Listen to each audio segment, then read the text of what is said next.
The gala invitation, he almost declined it, was a warm evening in San Francisco. The kind of evening where the city looked like a painting golden skies bleeding into blue, the soft hum of distant traffic blending with the rustle of trees. Sundar. Pichai stood at the massive glass window of his penthouse apartment, staring out without really seeing anything. The world outside was beautiful, but his thoughts were clouded, lost in the many decisions and responsibilities that came with running one of the most powerful tech empires in the world. His phone buzzed again on the counter. It was the fifth reminder from his assistant, Rachel. Gala tonight, 7:30 p.m. sharp. Black tie. Confirmed attendance. Sundar sighed. He hadn't wanted to go. He hated these kinds of events, the grand entrances, the forced smiles, the endless questions about innovation, competition, and money. They all wanted a piece of him, but rarely anyone wanted to understand him. Not really. But this gala was different. It wasn't a business function. It was hosted by a global children's foundation that supported abandoned kids and underprivileged mothers. And this year, the event was personal. The foundation had built a school in his mother's name back in Chennai. He ran his fingers through his hair, glanced at the mirror, and adjusted his tuxedo. His wife, Anjali, was already dressed, looking graceful in a flowing dark blue gown. She smiled when she saw him approach. "You sure you want to go?" she asked gently. "No," Sundar replied, half smiling. "But sometimes the things we don't want to do end up being the most important." He wasn't wrong. The gala was being held at the historic Fairmont Hotel, where the chandeliers sparkled like stars, and every inch of the room screamed elegance. Waiters moved like ghosts in black and white, carrying trays of wine and hors d'oeuvres. Powerful people mingled under soft lighting, trading stories, promises, and checks for change. As Sundar and Anjali stepped onto the marbled floor. Camera flashes popped and whispers followed them.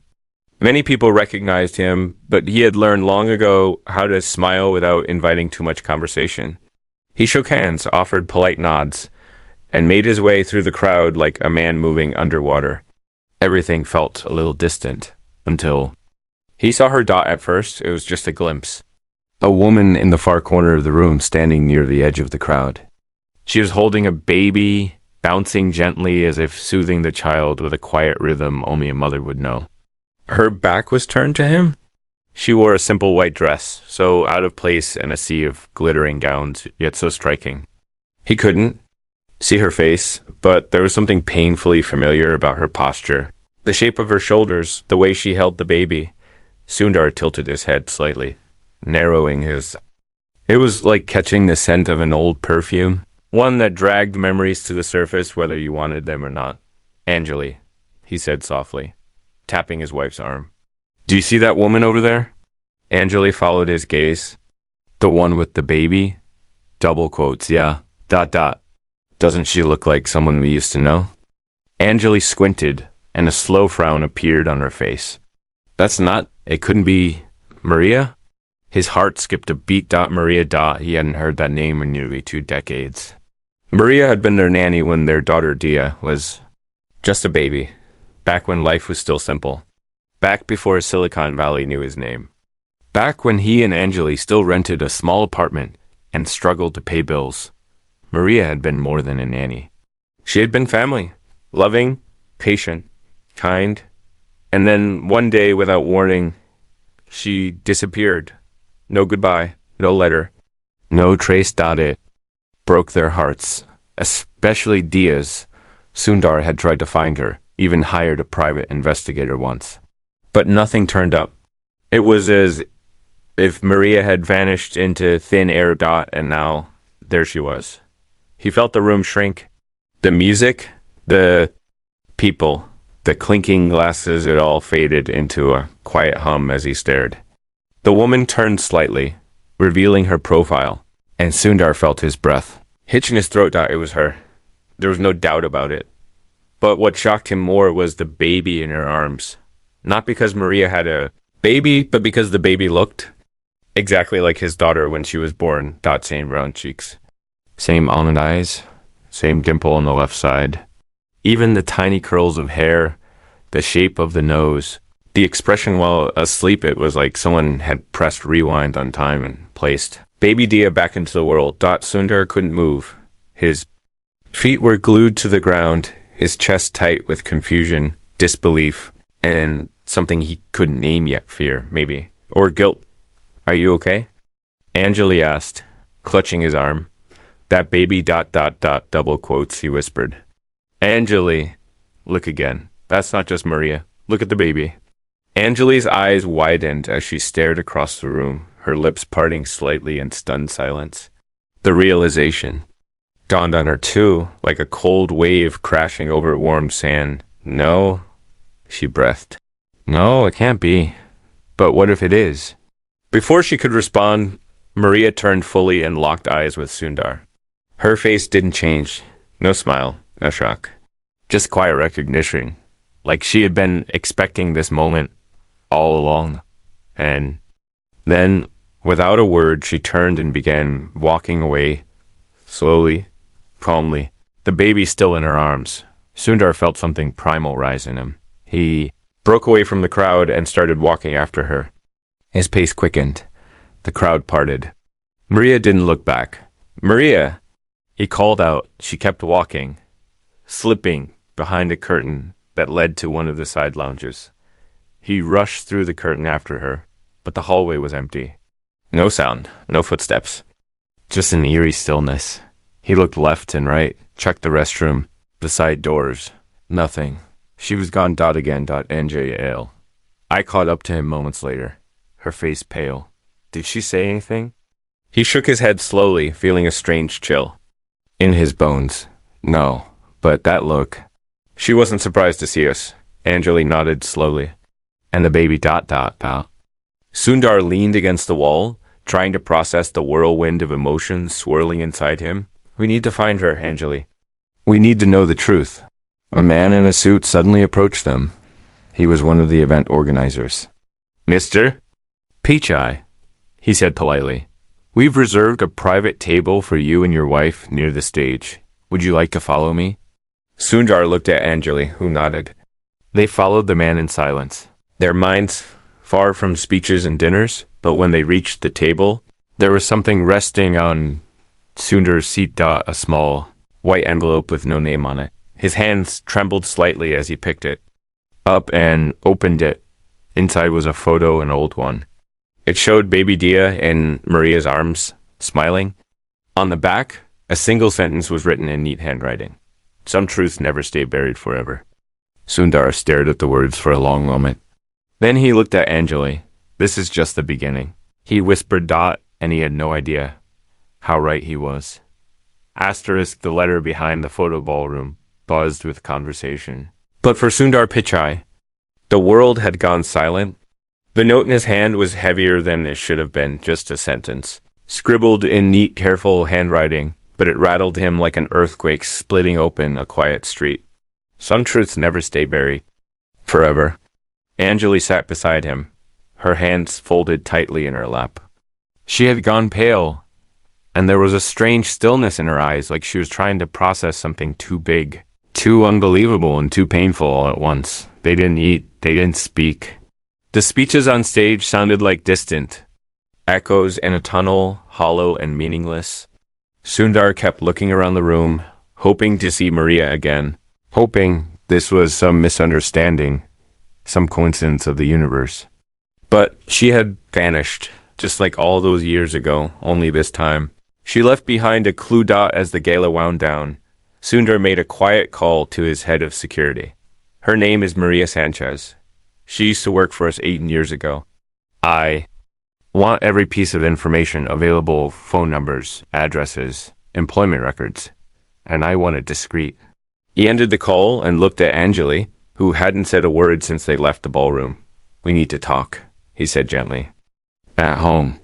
The car ride was long and quiet. San Francisco's streets passed by like a blur, the soft hum of the electric engine doing little to ease the pressure building in Sundar's chest. He kept thinking of the baby's face, those eyes, that smile. It wasn't just a resemblance.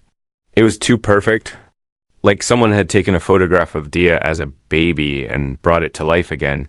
But that was impossible. wasn't it? They reached their home late. The city lights glowed in the distance, but the house felt dim, like even the walls had absorbed their tension. Dia was away at college now, so the rooms felt emptier than usual. In the living room, Anjali finally spoke. What if she's in trouble? Her voice cracked slightly, and Sundar felt the weight of her words hit his heart. What if she didn't leave us because she wanted to? What if something happened? And now she's trying to tell us something? He looked at the photo again. Maria's arms around baby Dia, the warmth in her eyes. The love. The kind of love no one could fake. Then we owe it to her to find out, Sundar said quietly. He walked to his home office and opened a locked drawer. Inside was a small box filled with old memories, photos, letters, small drawings Dia made when she was little. Among them, a folded piece of paper with Maria's handwriting. A letter she'd left on the kitchen table the night she disappeared. He hadn't read it in years. He unfolded it slowly. Careful not to tear the aged paper. Dear Sundar and Anjali, I wish I could stay. I wish I could explain. But there are things I cannot say, things that would hurt more than silence.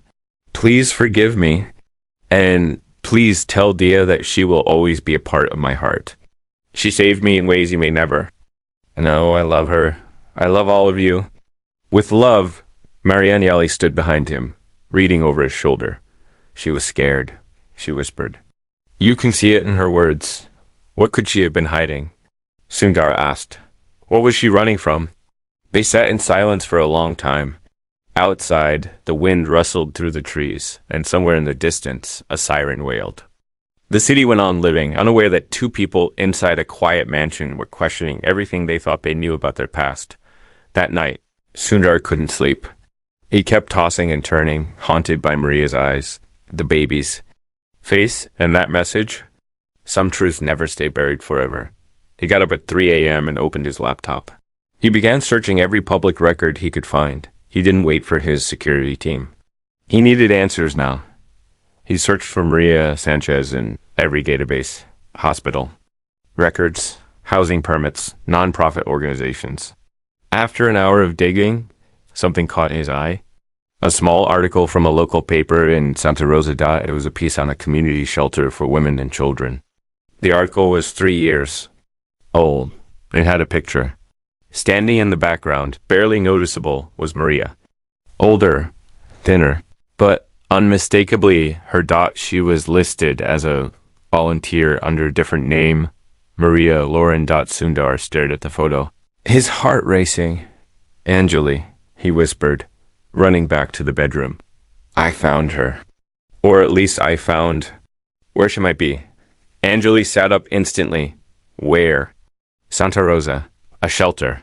We're going there tomorrow. The next morning, they canceled all meetings. No assistants, no cameras, no staff. Sundar and Anjali drove up the California highway in silence, holding hands most of the way. The shelter was a modest brick building surrounded by trees. A small playground sat to one side with worn swings and a faded slide. It was peaceful, quiet. They parked the car and walked up to the front door. A receptionist greeted them. Hello, can I help you? We're looking for someone, Sundar said carefully. Her name is Maria. She may go by Maria Lauren now. She used to work for our family a long time ago. The receptionist frowned.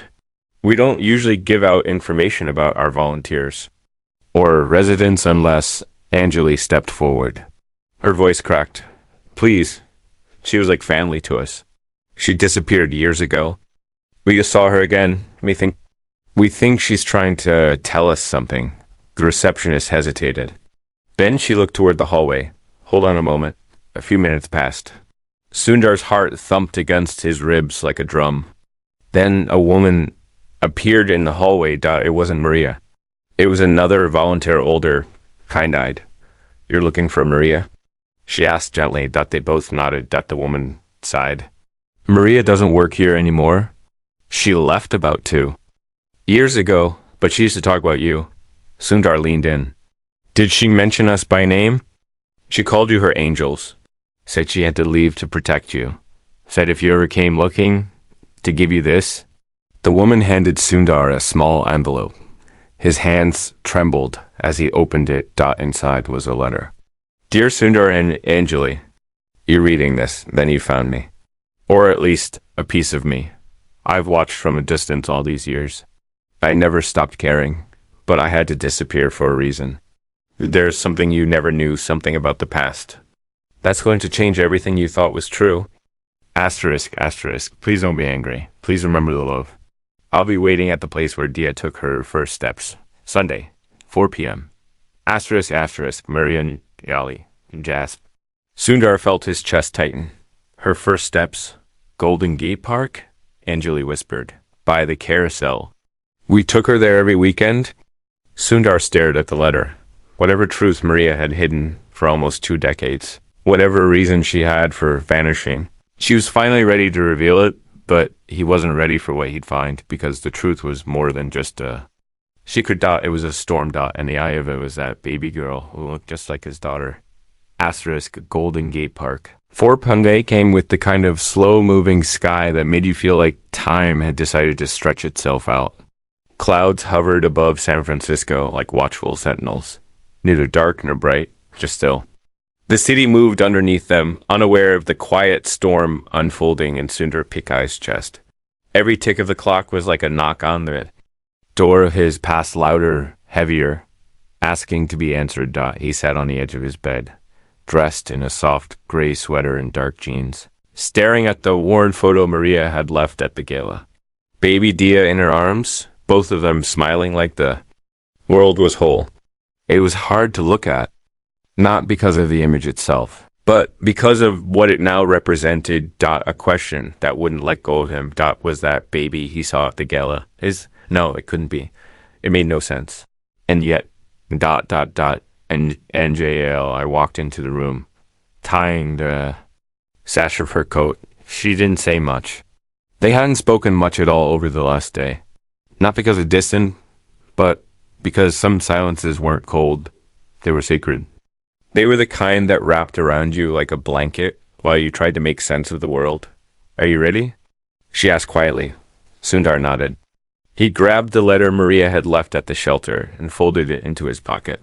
The drive to Golden Gate Park was quiet. Outside, children chased bubbles in the wind. Couples strolled hand in hand, and joggers moved with rhythmic grace. But inside the car, time slowed to a crawl. Sundar's fingers tapped against the steering wheel. His mind was a web of memories, some warm, some aching. He remembered Dia's first steps. She was 10 months old. They were near the old carousel, right by the flower garden. Maria had been holding her hands, gently encouraging her, whispering, "You can do it, baby bird. Come on." And then Dia had taken 3 wobbly steps towards Sundar, arms open, squealing with delight before falling into his arms. It was one of those perfect moments that seemed too good to last. And maybe they had missed something. Something buried in the shadows of that day. They parked near the same spot, years later. The carousel still turned slowly, playing its tinny music. Kids laughed. Parents cheered. Nothing had changed, and yet everything had. Sundar spotted her. First, Maria. She was sitting on a bench facing the carousel, wearing a long coat and a scarf. Her hair had more gray in it now, her face thinner, her hands older, but it was her. Unmistakably her. And beside her. The baby asleep in a stroller, wrapped in a soft pink blanket. Sundar and Anjali approached slowly.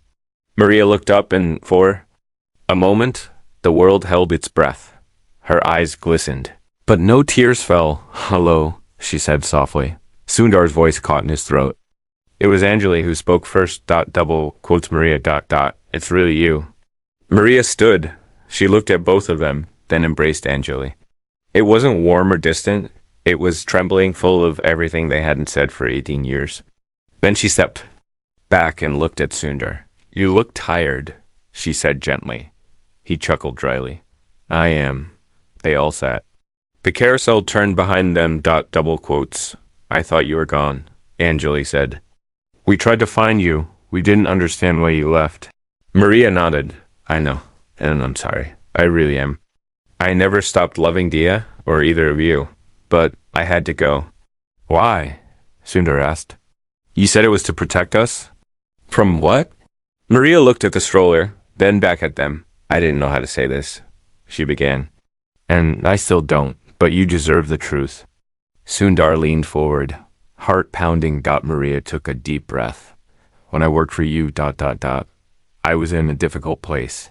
I had escaped something painful back in Guatemala. A man. He was dangerous.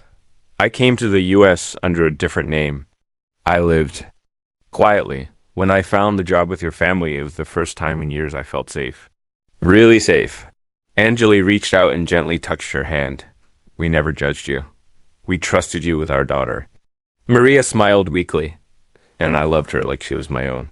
But one day, someone from my past found me. I got a letter. Threats. Someone knew where I was, who I was working for.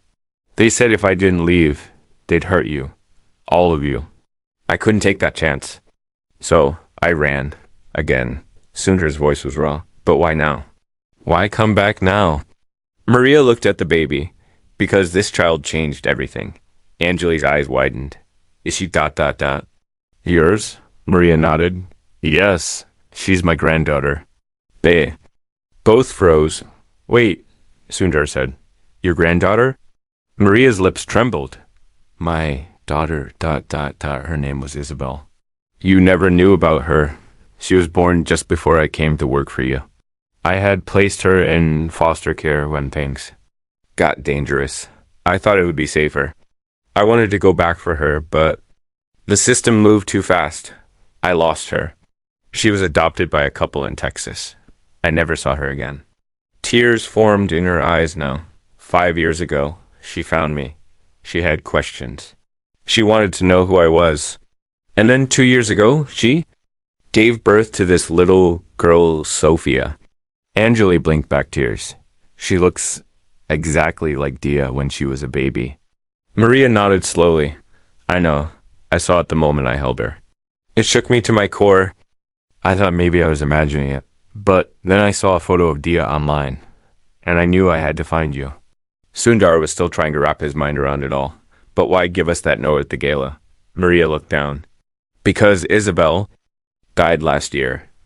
A car accident. Her partner left before Sophia was born. There's no one left. Anjali covered her mouth. Gasping, Maria turned toward them, her voice trembling. Asterisk. And I can't raise her alone. I'm 70. I live in a small room at a church. She deserves more. And I know this isn't impossible, but I had to try. She looked directly at Sundar. Will you take care of her? For a moment, the entire world seemed to freeze.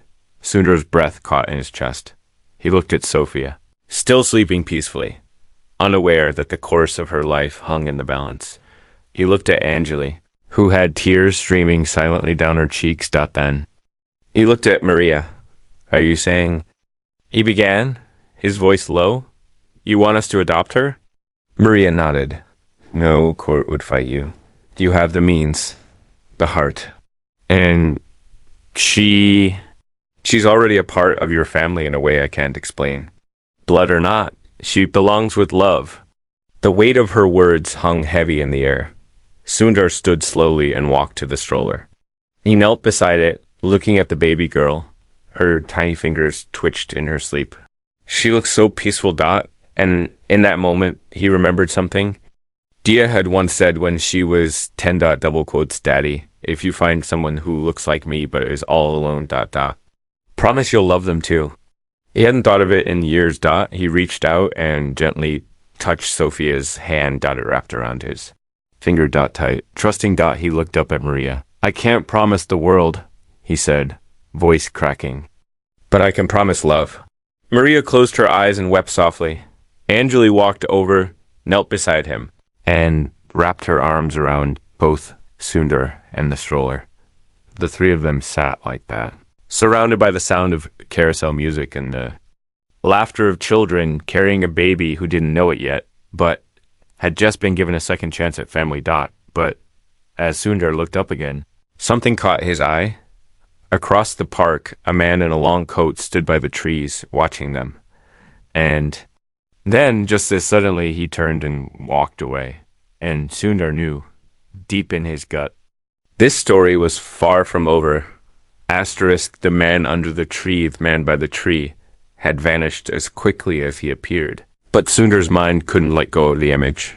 A tall figure, wrapped in a dark coat, standing unnaturally still by the row of cypress trees near the edge of Golden Gate Park. It wasn't just that he was watching. It was the way he turned away. Calm, deliberate, like someone who had seen what he came for. Like someone who knew something. After that strange moment, the warm reunion with Maria turned heavier. Sundar glanced around more often. His shoulders tensed. Even as Anjali and Maria continued talking about Sophia, his mind kept drifting back to that man. His presence had carved a sharp line across an otherwise emotional afternoon. And Sundar had learned from years of leadership and travel that gut instincts were rarely wrong. They said goodbye to Maria after an hour. She would stay in the city a few more days at the church shelter nearby while they sorted things out. She handed over a small folder, Sophia's birth certificate, medical records, a few photos of Isabel, and a worn-out teddy bear with a missing eye. Sundar held it carefully, as if it carried more weight than gold. I know this is a lot, Maria whispered before they parted.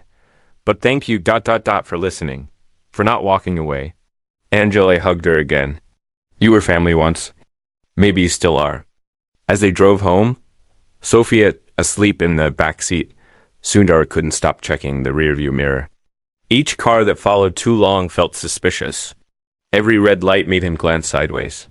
Anjali noticed it too. You keep looking behind. She said gently. Someone was watching us, he replied. In the park? By the trees? Maybe a stranger? Maybe, or maybe not. Anjali didn't press further. She trusted his instincts. She always had. That night, Sundar stayed up late. Again. His laptop open, phone beside him, folder from Maria spread out across the desk. He examined every photo, scanned every paper. Then he saw it's something most wouldn't have noticed. In one of the older photos of Isabel, tucked behind a document, there was a background figure. Blurry, in shadow, but familiar. A tall man in a coat. Same posture. Same build. Standing just outside the frame like he wasn't supposed to be there, but was. He zoomed in.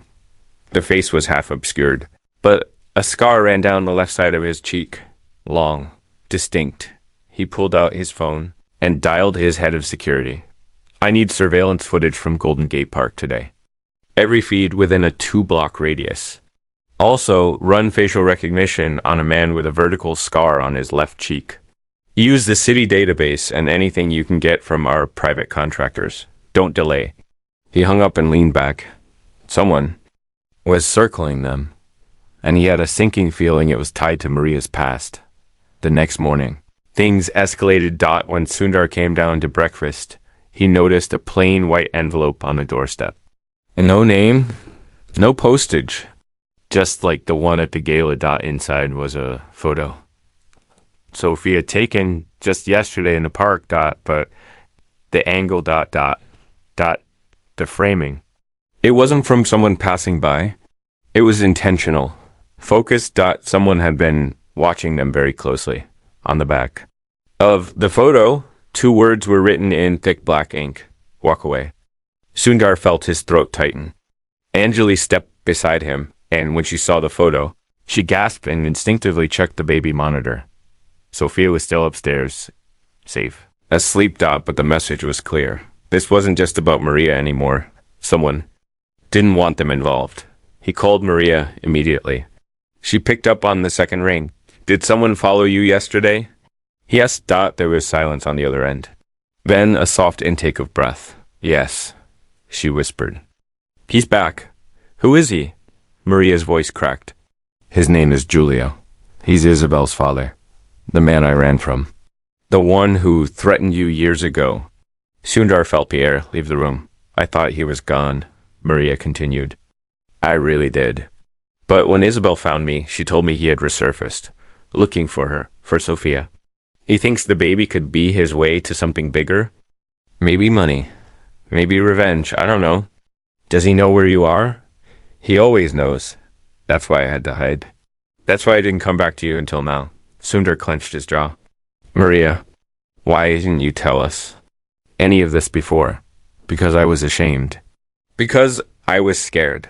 I didn't want you to think less of me. Or worse, blame me for putting your family in danger. He took a breath, trying to calm the storm inside. We need to get you somewhere safe. Today, I'll arrange protection. And you're not alone anymore, Maria. You're not hiding this time. She hesitated, then whispered, thank you. By noon, Sundar's security team had taken over. Maria was moved to a safe location. Guards were posted at their home. Cameras were installed at every angle. But the tension only grew. That evening, Dia called from college. Hey, Papa, she said cheerfully. How's Mom?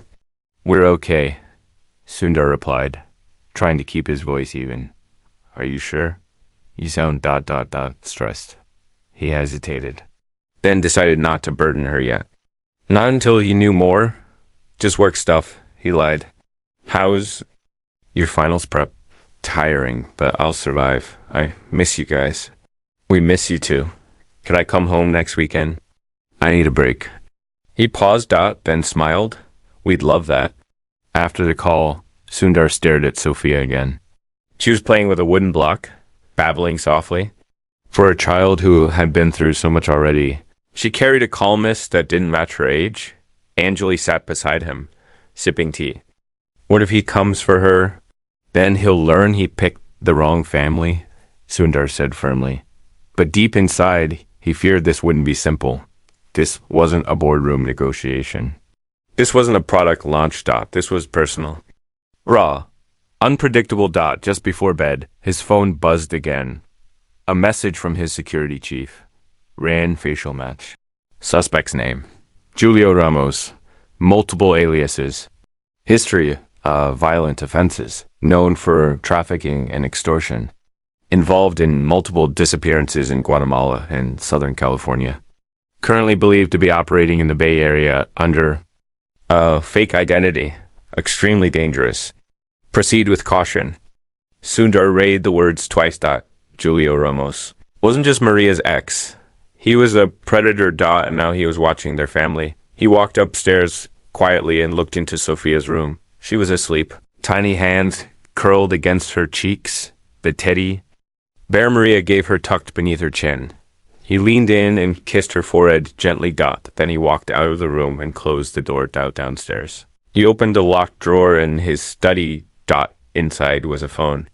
One he hadn't used in years. He stared at it for a long moment, then powered it on. It rang before he could dial. He answered cautiously. A man's voice, cold and quiet, said only 4 words. She doesn't belong to you. The line went dead. Sundar single quotes. Grip tightened around the phone. Whatever game had started was no longer in the shadows. Asterisk the price of protection. Silence. After the call was more terrifying than the voice itself. Sundar Pichai stood in his study, his heart pounding like a war drum beneath his ribcage. He stared at the darkened screen of the burner phone he hadn't touched in years. Its sudden ringing confirming what he had feared. The enemy wasn't just watching. He was reaching in, clawing at the edges of their lives. She doesn't belong. Do you doubt the words echoed in Sundar's ears long after the call ended? They weren't shouted. They weren't emotional. They were calm, cold, deliberate, the kind of tone that meant the speaker had already made a decision and wanted you to know this. Wasn't a warning. It was a promise. He locked the phone away again and sat down, elbows on the desk, hands tangled in his hair. All his life, Sundar had solved problems with reason, with logic, with dialogue and calm strategy. He had walked into heated boardrooms and tamed them with quiet intelligence. He had negotiated multi-billion-dollar deals with smiles and spreadsheets. But this wasn't a boardroom. This was a war on the home front. Unpredictable, personal, filled with shadows. The next morning, before the sun had even broken through. The fog, Sundar called a meeting. His personal head of security, a former intelligence officer named Malik, arrived within the hour. Anjali joined them in the study, her face pale but determined. He called, Sundar said quietly. Last night. Malik's eyes narrowed. From where? Burner. No trace. Said, she doesn't belong to you. Malik was already typing something into his tablet. This confirms we're being actively monitored. We'll start a trace on known burner patterns. Could be linked to nearby cell towers. But if this guy's as careful as he sounds, we won't get much. Still worth a shot. What about Maria? Anjali asked. She's safe, Malik replied. We moved her again last night, to a private location. Only 2 people know where. And Sophia? Sundar asked. Malik looked at him. Serious. That's the problem. She's here. And this house, even with our upgrades, is a soft target for someone like him. Anjali's breath caught. You think he'll try to take her? If he believes? She gives him power or leverage, yes. And if he's tried before with Maria and Isabel, it's a pattern. Sundar stood up. Then we move her. Today? Malik nodded. I can arrange a safe house. Guarded. Untraceable. But, sir, ... You might need to think beyond reaction. What do you mean? I mean, we don't just protect. We confront. We find him. And we end this. Sundar didn't respond immediately. He walked to the window, staring out at the hills beyond their property. The sky was still gray. The city beneath it unaware of the storm building in his home.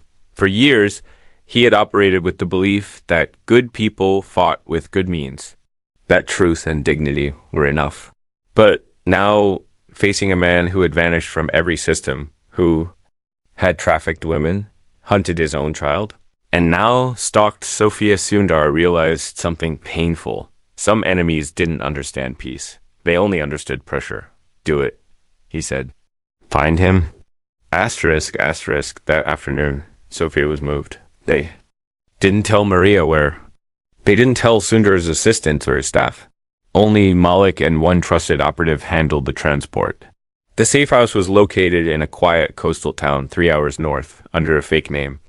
A retired couple served as decoys on site. Cameras, pressure sensors, and emergency extraction routes were embedded throughout the house. Sundar and Anjali visited her briefly before she was moved. Sophia didn't understand what was happening, but she clung to Anjali's sweater with tiny hands and cried when they left. Anjali cried too, silently, the whole ride back. Asterisk, 2 days passed. Maria remained hidden. Sundar went through the motions of work, showing up to virtual meetings, appearing calm on camera, even as his mind burned with questions. He barely slept. He kept his phone close, waiting for news from Malik. Then on the 3rd night, Malik called. We found something. Sundar sat up in bed instantly. Go on. A storage unit outside Oakland. Rented under a fake name tied to a known alias of Julio Ramos. We got a warrant through private legal channels. Our team checked it. What did you find? Malik's voice dropped. Photographs.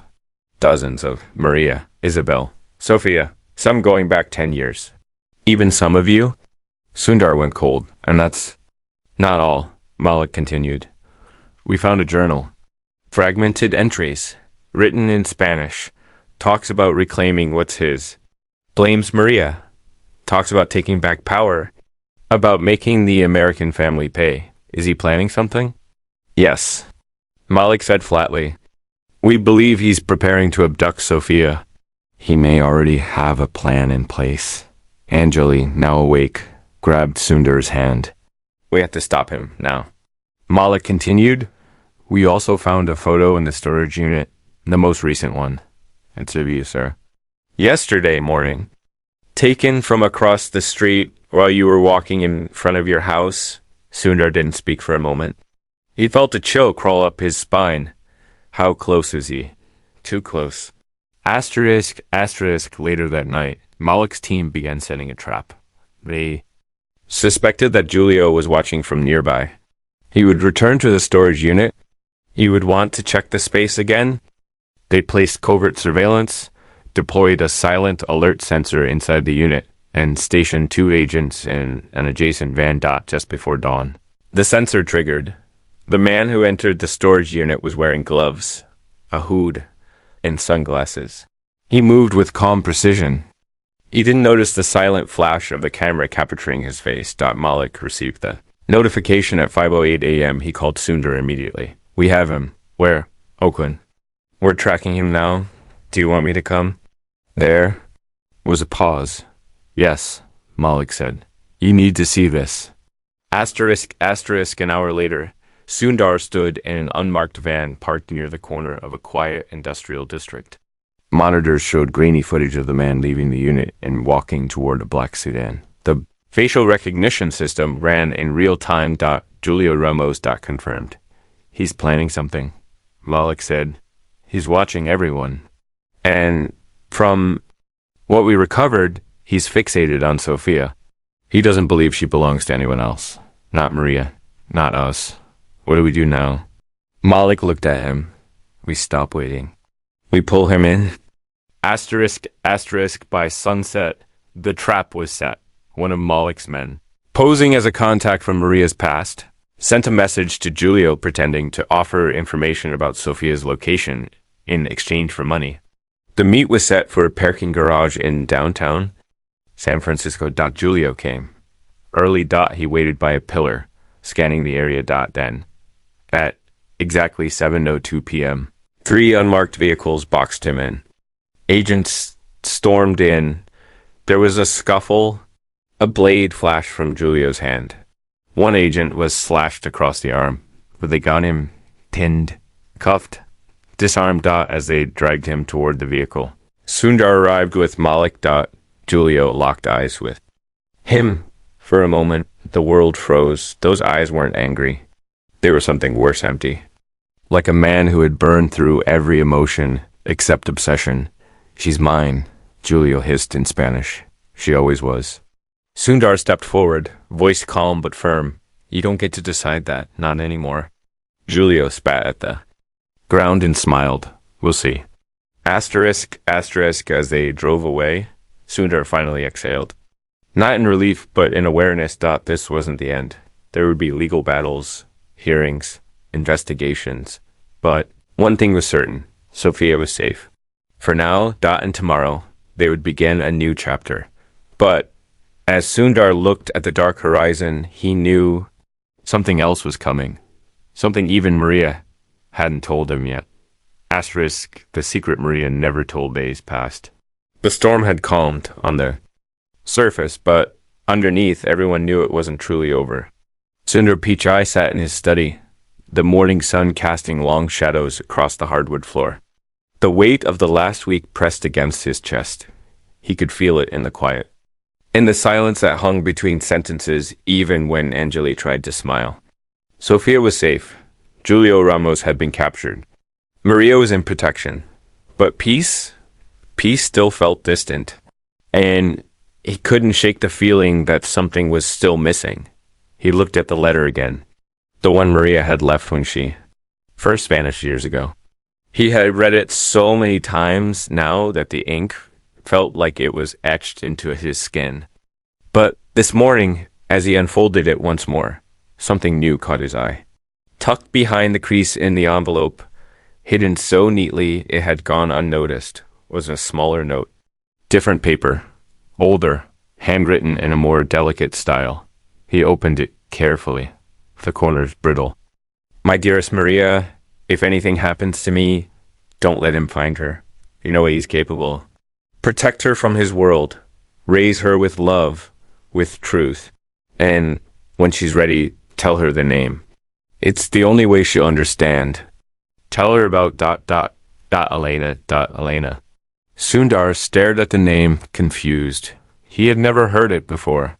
He ran down the stairs, note in hand, and called out for Anjali. Anjali, where's Maria's file? They found it together, opened it on the dining table. Pages of history, scattered fragments of Maria's life and Isabel's were all there. Sundar flipped through quickly, pulling up any page that mentioned family or friends. Nowhere in the records, no birth certificates, no school forms, no hospital notes was the name Elena. Maybe it's someone from Maria's past, Anjali guessed. Or someone connected to Sophia, Sundar said, slowly. What if we missed something? What if Maria's hiding one last piece of the puzzle? He called Malik. I need to speak to Maria, now. Asterisk. Asterisk. The meeting was arranged quietly. Maria had been moved again after Julio's arrest, this time to a private estate owned by one of Sundar's longtime confidants. It was quiet, surrounded by trees hidden from public view. She opened the door slowly, older than before, tired but still with that same protective fire in her eyes. She hugged both of them, gently. Sophia, now with them again, reached for her without hesitation. The connection between them was as real as blood. They sat in the sunroom. Light pouring through the glass, Sundar pulled out the hidden note and placed it on the table. We found this, he said softly. Maria's eyes landed on the paper, and everything in her face changed. Her body stiffened. Her breathing stopped for a second. Angeli leaned forward. Maria. Who was Elena? Maria looked away. Then back again.